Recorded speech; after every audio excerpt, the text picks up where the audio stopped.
Assalamualaikum warahmatullahi wabarakatuh. Waalaikumsalam warahmatullahi wabarakatuh. Apa kabar teman-teman semua? Selamat datang di channel kita, KTS, Kita Tidak Sendiri. Seperti biasa, di setiap episodenya kita akan membawakan satu kisah atau cerita dari satu sosok yang kita temui, yang mana cerita ini bersudut pandang dari sosok tersebut. Untuk episode kali ini kita akan mendengarkan kisah dari siapa nih Teh? Cerita tentang seorang perempuan yang menjadi babu di rumah keluarga Belanda. Ih, kangen banget loh dengan era-era Belanda kayak gini. Tapi sebelum ke ceritanya, teman-teman jangan lupa untuk subscribe dan juga nyalakan tombol loncengnya agar kalian tidak tertinggal episode menarik lainnya. Untuk episode kali ini langsung saja kita terapkan adegan per adegan di imajinasi kalian.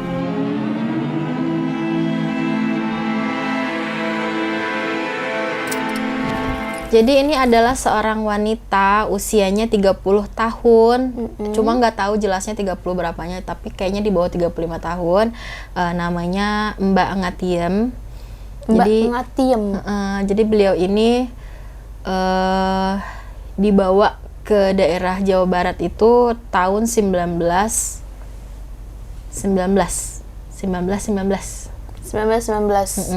Berarti jauh dari ini ya, apa tahun kemerdekaan ya? Masih lumayan jauh. Nah, jadi Ngatiem ini itu tinggal di salah satu hunian orang penting di Hindia Belanda. Kita nggak bisa nyebutin nama orang pentingnya. Terus ini juga sebenarnya bukan part 1, tapi nanti ada sambungannya, cuma beda sosok. Oh. Nah, ini jadi di satu rumah ini mempekerjakan banyak sekali babu dan juga jongos, dan ada juga pekerja-pekerja lainnya. Kebetulan yang kita bahas hari ini tuh adalah seorang babu ya, maksudnya wanita yang akhirnya bekerja sebagai pengasuh anak-anak gitu. Jadi kalau kata kita babysitter ya. Nah, jadi Ngatiem ini dijual oleh keluarganya. Dijual, ditukar dengan 1 ekor lembu karena katanya dia tidak laku, karena mungkin udah usia 30 tahun belum menikah. Oh, tidak laku tuh dalam kategori belum menikah. Jadi Ngatiem ini itu kan dijual nih sama keluarganya dan ditukar 1 ekor lembu itu karena katanya gitu, kata keluarganya Ngatiem ini tuh nggak laku. Jadi di usia 30 tahun ini Ngatiem itu tidak menikah. Bukan tidak menikah ya, misalnya belum menikah. Jadi disangkanya tuh daripada jadi beban keluarga, lebih baik kamu menikah saja gitu. Ih, bodor. Masukin dia itu ya, soalnya matanya bagus Rara, mendelak-deliknya. Jadi si Ngatiem ini tuh karena apa ya? Karena belum lu denger gak tadi ada suara ketawa? Anjir. Jangan gitu. Jadi si Ngatiem ini tuh kan karena belum juga menikah. Aduh ya. Padahal ini tuh bukan nokat ya. Ini tuh bukan nokat. Jadi sebenarnya gini ya, sebenarnya kan syuting horor kayak gini juga sebenarnya mah penakut. Hordeng ngalipat wae. Mana jam 11:30. Inti nama ya jigana ya, kayaknya ini mah sosoknya, bukan sosoknya, ceritanya nggak yang serius-serius banget intinya. Karena ini terlalu tidak kredit ya, tidak kredit, loba tipona gitu. Jadi ya nikmatin aja ya. Nah, jadi si Ngatiem ini tuh tinggal di salah satu orang terpandang, pelukis terpandang Di era itu. di era itu. Tapi dia mah di situ tuh sebagai pengasuh, tapi bukan anaknya si pelukis ini ya. Jadi si pelukis ini tuh tinggal bersama keluarga besarnya. Nah, keluarga besarnya ini tuh maksudnya, jadi si pelukis ini sebenarnya punya istrinya orang Indonesia, tapi dia itu memiliki gundik orang Belanda. Jadi gundiknya bukan orang Indonesia, gundiknya orang Belanda, dan punya anak. Oh, dari si gundik itu. Iya, nah si gundik ini tuh kan melahirkan anaknya si pelukis ini. Terus dia akhirnya minta bantuan si Ngatiem ini untuk mengasuh anaknya. Tapi rumah tangga si pelukis ini itu tertutup. Kenapa? Karena si pelukis ini memiliki istri. Yang orang Indonesia itu. Iya, orang Indonesia, dan istrinya itu berpengaruh besar. Jadi kalau misalnya dibuka di sini nanti Dede takut gitu. Soalnya kan akan merubah sejarah. Iya sih. Gitu. Jadi tidak akan dimasukkan. Iya, daripada kita beda gitu. Jadi gak akan disebut ya, intinya pelukis terkenal. Anaknya namanya nggak tahu, tapi katanya sih dipanggilnya Suzanne. Nama aslinya mah nggak tahu, maksudnya Suzanne apa merenya gitu, nggak tahu lah. Dan dipanggilnya si Suzanne. Yani Suzanne ini tuh usianya 3 tahun.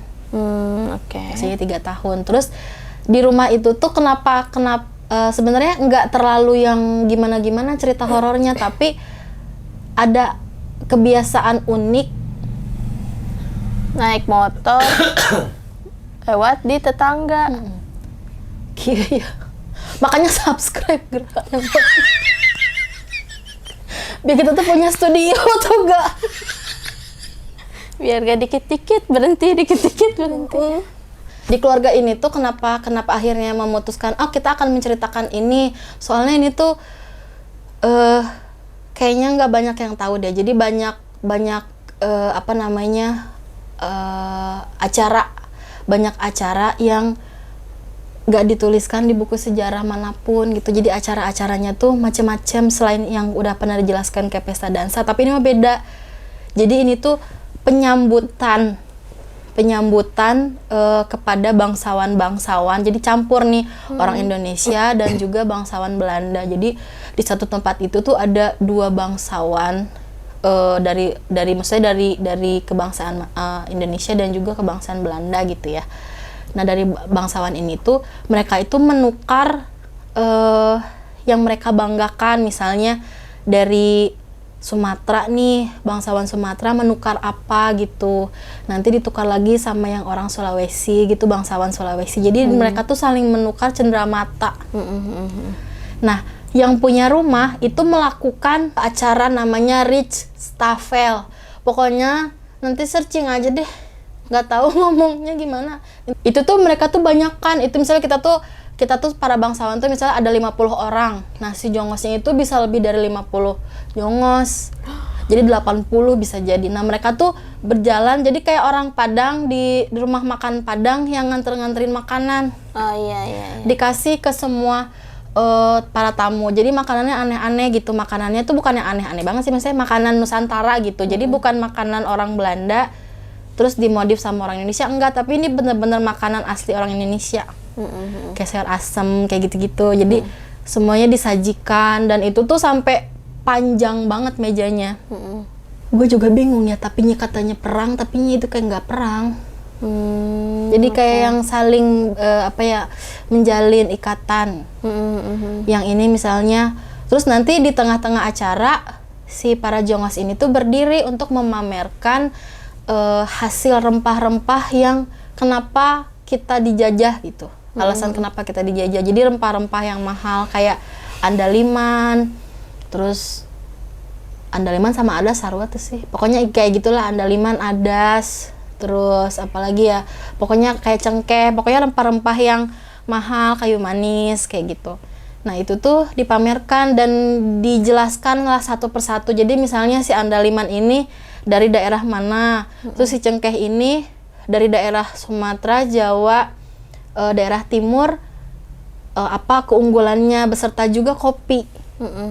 Oh, si ini kayaknya lebih bagus nih. Jadi mereka lah yang akhirnya merubah harga pasar. Misalnya harga pasarnya si cengkeh misalnya ya, kalau dirupiahin sekarang misalnya gitu 5.000 misalnya. Nah, mereka tuh kan ngecek nih cengkeh dari daerah Sumatera, kan banyak ya, Sumut, Sumatera Utara, Sumbar, Sumsel. Nah, daerah situ. Dari situ terus Jawa. Nah, itu tuh kan dicek nih, oh yang paling sesuai sama kualitasnya yang paling bagus tuh yang mana nih, dari si Sumatera, dari si Jawa gitu ya, pokoknya dicek nih. Nah, mereka lah yang akhirnya menentukan dan akhirnya berubahlah itu harga pasarnya. Jadi kayak forum diskusi juga mereka Iya. pas di situ teh. Beserta juga tahu, makanya di situ ada Sumedang punya tahu gitu, padahal daerah lain punya tahu juga. Terus misalnya oncom kayak gitu-gitu, ada oncom hidung, oncom merah kayak gitu-gitu. Nah, itu tuh mereka di situ mendiskusikan bagaimana nih penjualannya. Terus jadi nanti kalau misalnya yang paling mahal ini otomatis si upetinya juga kan akan makin tinggi. Jadi mereka adalah penggerak ekonomi di masanya.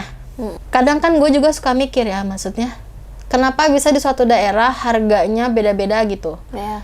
Misalnya mungkin karena transportasinya mungkin belum memadai atau apa. Nah, tapi di balik itu juga siapalah yang menentukan harga kangkung lebih murah daripada harga selada? Kenapa harga telur bebek lebih mahal daripada telur ayam?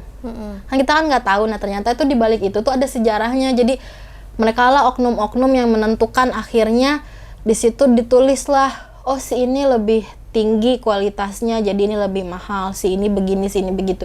Begitulah itu, dan itu tuh terjadi setiap setahun sekali.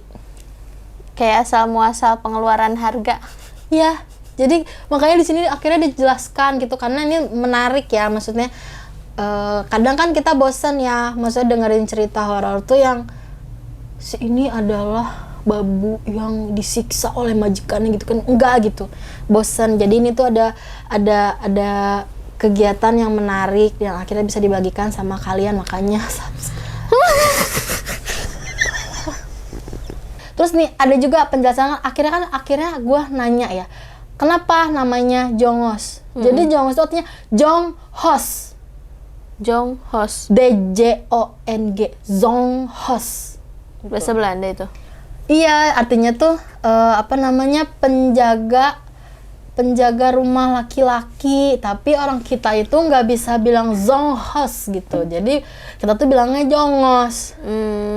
Padahal itu artinya tuh zonghos gitu. Nah jadi gini, si yang punya rumah ini kan adalah seorang gundik, otomatis semua bangsawan di situ tidak mengakuinya kan. Iya. Jadi si gundik ini dan juga si anak ini tuh disembunyikan beserta para babunya. Tapi karena si Mbak Ngatiem ini tuh orang yang nggak bisa diem, maksudnya tuh kayak aku nggak mau lah berpangku tangan dari pagi sampai malam gini, nggak mau. Jadi dia tuh bantu-bantulah yang lain gitu. Masakannya aneh-aneh tahu, bukan yang kayak kita sekarang. Terus si sayur lodeh juga nggak yang putih doang. Sayur lodehnya juga ada yang warna merah kayak gitu. Terus sayur asam juga macem-macem. Dan itu tuh asli leluhur kita. Terus kayak ayam bakar itu macem-macem juga warnanya, bukan kecap doang. Terus nah itu juga sama, kecap juga sama tuh. Dia adalah salah satu yang didongkrak banget tuh ekonominya sama para bangsawan itu. Banyak yang lain, dan mereka tuh mengatur semua supaya bisa dinikmati sama klan mereka. Jadi kita sebagai rakyat jelata masih sana hungkul gitu, sebagai yang mampu dibelinya hanya yang murah-murah gitu. Oke. Jadi kalau yang asli-aslinya tuh dikirim dulu ke Belanda, terus dari Belanda didistribusi. Dari Belanda didistribusiin lagi ke negara lain kayak Eropa. Jadi mereka tuh berdagang, padahal kita yang bercocok tanam. Betul, memang penyiksaannya ada di situ, mental. Iya. Penyiksaannya ada di situ, tanahnya di sini. Terus mereka berdagang, terus keuntungannya dikeruk lah sama si ratunya itu. Nah udah gitu mereka tuh pulang nih datang ke Indonesia, terus memperbudak kita lagi, tapi ya memang digaji, cuma memang karena tidak sampai, jadilah banyak para jongos-jongos ini yang kurus kering gitu badannya. Tapi kalau yang kerja di si tuan pelukis ini itu badannya bagus-bagus, karena memang si tuan pelukis ini tuh punya nurani, jadi dia tuh ngegaji sesuai kerjanya lah. Maksudnya semakin berat kerjaan kamu, semakin tinggi juga, terus semakin banyak juga ringgit yang akan kamu terima. Selain kegiatan itu ada juga perkumpulan sekte kayak satanik gitu ya. karena mereka tuh memang mereka tuh mempercayai hal-hal semacam itu. Jadi mereka memang banyaknya tidak mempercayai Tuhannya, tapi mereka mempercayai itu untuk kemakmuran. Kenapa kita bahasnya Ngatiam? Jadi Ngatiam itu adalah saksi ya, saksi yang nggak bisu.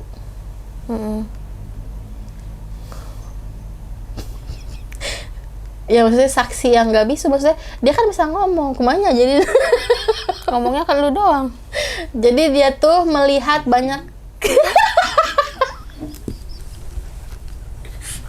Jadi Ngatiam ini katanya adalah saksi hidup dari berbagai kejadian. Jadi dia tuh Berbagai kegiatan di rumah itu. iya, jadi dia itu kan sebenarnya suka sama suka sama majikannya, maksudnya majikannya kan baik ya. Iya. Tapi istri si majikannya ini tuh rada-rada Yang gundik ini. Yang sah. iya yang gundik. Jadi dia tuh alkoholik gitu. Jadi kalau dia lagi terlalu mabuk tuh si Ngatiam ini tuh, si Mbak Ngatiam ini tuh dipukulin. Jadi kan badannya lebam-lebam, tapi dia tuh nggak pernah cerita gitu sama siapapun, walaupun mukanya udah lebam-lebam. Terus dia kan pakai kebaya ya, dia tutupin gitu. Terus dia gabunglah sama para babu yang lain gitu. Terus nanti dia kan pokoknya diem aja, nggak mau ngejawab pertanyaan dari teman sejawatnya. Selalu ditanya kayak, kamu dipukulin? Enggak gitu. Kalau dipukulin bilang aja sama Tuan. Enggak gitu. Jadi si Ngatiam ini tuh nggak mau dipecat. Soalnya dia suka sama kerjaan dia ini tuh karena bener-bener tajir kali ya. Jadi banyak kegiatan-kegiatan yang dia tuh nggak pernah tahu seumur hidup dia tuh ada kegiatan kayak gitu loh, ternyata kayak gitu. Jadi betah banget. Nah, semua teman-temannya itu udah tahu kalau si Ngatiam ini tuh jadi sasaran empuknya si Nyonya.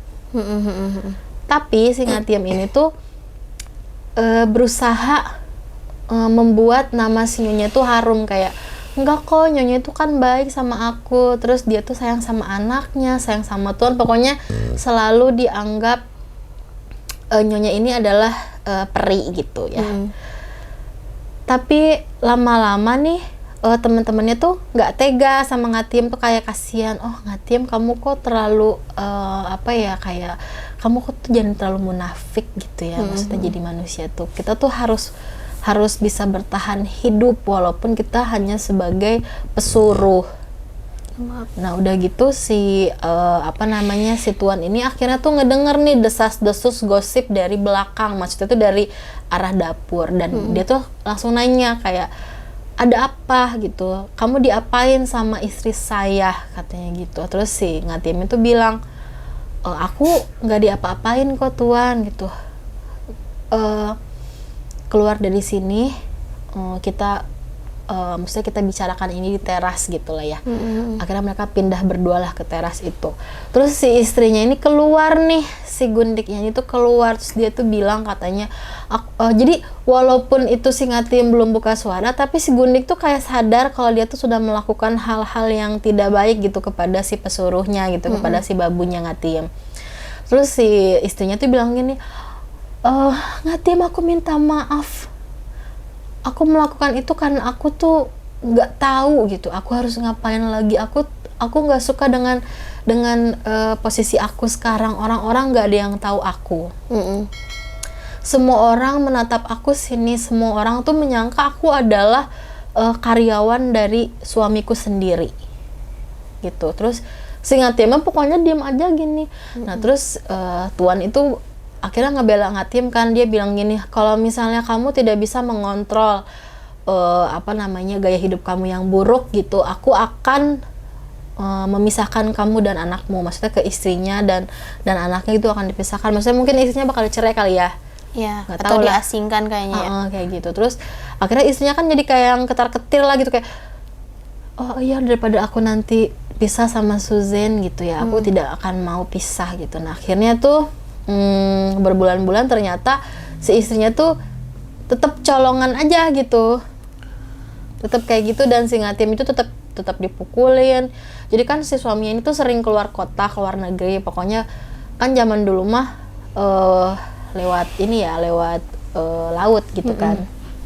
Udah ada sih sebenarnya pesawat, cuma bukan pesawat besar kayak sekarang gitu. Jadi perjalanannya pun pasti lama, dan juga nggak semua pesawat itu ada gitu. Jadi kalau lagi dibawa gitu kemana, nah di Indonesia tuh jadi kosong gitu pesawatnya gitu, sisa-sisa pesawat buat kayak jet khusus buat perang doang gitu. Kalau misalnya yang buat domestik kayak gitu juga udah nggak ada gitu. Pokoknya bener-bener terkucilkan lah dulu Indonesia tuh. Pas tuannya pulang, Ngatiam itu udah nggak bisa gerak, badannya tuh udah lemes banget. Dia tuh udah terbaring di kasur tuh berminggu-minggu selama si tuannya itu pergi gitu ya, tugas. Terus akhirnya si tuannya tuh nanya, dia lagi, kata si tuannya. Terus si Ngatiam itu kayak mohon-mohon ke si tuannya kayak, tapi dia tuh nggak bisa gerak ya, kayak iya tapi aku nggak mau dipecat kayak gitu. Terus kata si tuannya tuh bilang, ya tapi kamu harus katakan yang sejujurnya, ada apa. Terus aku juga nggak tahu tuan, kayak gitulah bahasa kitanya, kayak kenapa nyonya selalu seperti itu, aku juga kurang tahu. Nah akhirnya tuh dipanggil, teriak nih si tuannya, teriak nih kayak manggil istrinya nih, kayak kan nggak tahu nama istrinya siapa ya, gondek gitu kan, dek gitu. Terus akhirnya si istrinya tuh langsung nyamperin, gitu nyamperin, kayak langsung aku minta maaf gitu. Tuh nggak istrinya tuh, aku nggak tahu kata gitu, kata si istrinya. Terus si tuannya tuh bilang gini, kamu pergi aja dari sini, aku tidak mungkin bisa menikah dengan wanita gila gitu, kata si istrinya. Dan akhirnya si tuan ini tuh masuk ke ruangan khusus dia kerja. Terus dia ngelukis lah di situ, ngelukis tentang perempuan yang agak-agak gitu. Maksudnya dia menggambarkan tentang istrinya ini, si Gundik ini. Si Gundik ini kan karena kesel ya sama si Ngatiam. Maksudnya kamu tuh harusnya bisa jaga mulut kayak gitu. Padahal si Ngatiam itu udah berusaha nggak sih, misalnya, Iya. aku udah berusaha kok menutup ini semua, tapi tetap akhirnya ditutup mukanya pakai bantal kayak gitu. Posisi dia nggak bisa bergerak ya. Iya kan, dia kan lagi sakit gitu, udah babak belur, kayak udah pas dalam keadaan kayak gitu kan. Akhirnya Ngatiam kan meninggal ya. Pas meninggal dia tuh nyuruh kayak Pak Kusir gitu ya, maksudnya yang ngurusin delmannya itu, untuk bawa mayit dari si Ngatiam ini, dibawa terserah dia mau dikemanain, kata si nyonyanya gitu. Terus sama mereka nih, bingung mau dikemanain, aku kan nggak pernah bawa mayit gitu kan. Nah akhirnya dioper-oper nih si mayitnya. Buset. Iya, jadi dibawa dulu nih sama yang ada di rumahnya, dibawa pakai delman gitu, kayak delman. Terus pas udah nyampe mana, si kusirnya tuh keluar terus ngasih uang kayak receh gitu, kayak cek gitu, bawa aja sampai ketiga delman. Lu mual ya? Sampai ketiga delman. Terus yang ketiga delmannya karena ngapain amat gue harus nguburin, dibuanglah ke sungai. Si Ngatiamnya nih Nggak dikubur dengan layak ya? iya. Terus nggak taunya pas lagi di sungai juga si Ngatiamnya ini tuh belum meninggal Put, masih kayak gitu matanya juga. Buset. Terus berarti dia meninggal di sungai itu? Iya, meninggalnya karena kejedot-jedot batu besar gitu di sungai, kayak gitu tuh gak lo. Iya, Akhirnya iya, jadinya meninggal dia. Tapi itu gimana ya, kok bisa nggak bergerak gitu sama si nyonyanya tuh? Gak tau, mungkin soalnya ada kejadian dia dilemparin guci, dilemparin kayak cermin. Terus cerminnya bukan cermin tangan ya, maksudnya cermin gede gitu yang di dinding gitu. Iya. Terus dilemparin botol minumannya juga. Terus pokoknya macam-macam deh, sampai akhirnya tuh udah bukan lebam lagi. Iya ya, luka itu. Iya, mah, terus luka mukanya darah. juga kayak tembem gitu karena bengkak kali ya. Memar ya. Jadi gitu dia, kayak gitu mukanya. Terus ditambah kena air nggak sih teh? Ya jadi dia tuh jadi apa ya, kayak genjur gitu, apa ya, jadi badannya tuh membiru gitu. Nah dia tuh langsung kayak apa sih salahnya gitu, kalau misalnya masih pengen kerja di situ tuh kenapa seburuk ini, kenapa nyonya itu seringan tangan itu sama aku. Intinya tuh dia tuh kayak nggak move on ya. Jadi walaupun dia di situ posisinya apa namanya, kecil banget gitu ya, kecil gitu di antara para bangsawan, tapi dia tuh senang gitu dengan hingar-bingarnya. Iya, kayak apa ya? Kayak menemukan hal yang baru gitu bagi dia. Terus dia tuh kayak di setiap penjuru rumah itu pajangannya tuh mahal-mahal dan juga aneh-aneh. Pokoknya kayak gitu kegiatan yang terjadi di tahun 1919. Tapi tadi Mbak Ngatiam ini usia berapa? 30-an, tapi nggak tahu 30 berapa. Tapi kalau udah sampai ngedenger ceritanya sampai akhir itu kayak yang usianya masih muda banget tau kelakuannya tuh. Ih, soalnya cewek-cewek di era itu mau umur 40 tahun juga masih polos kan. Oh iya. Kalau nggak nikah mah. Banyak menemukan hal baru, takjub akan hal baru. Iya, misalnya gini, biasanya kita makan langsung aja gitu ditaruh di piring. Nah, ini tuh ada garnisnya dulu. Misalnya kan jadi dia kayak, oh my god, aku ingin hidup seperti ini. iya, kayak gitu enaknya jadi orang kaya gitu. Itulah cerita dari Ngatiam yang jadi babu di era Belanda tahun 1919 ya Teh ya. Yang ternyata banyak kegiatan yang dia pernah lihat berarti ya. Yang pernah dia lihat, dan itu kalau misalnya kita aja, aku aja yang mendengarkannya ya terbawa suasana, terus membayangkan kayaknya menakjubkan gitu. Apalagi kalau melihat langsung kayak Ngatiam kayak gitu kan. Terima kasih yang udah nonton video kita. Maaf atas kekurangannya untuk video kali ini, terlalu banyak heri, tapi semoga kalian bisa mengerti gitu ya. Bisa mengerti supaya kita juga nggak boring pembawaannya. Siapa tahu dengan formula terbaru dari kami, video kita akan ramai kembali gitu ya. Oke Mbak Bubut, Jangan lupa untuk share, komen, dan subscribe channel kita. Bye!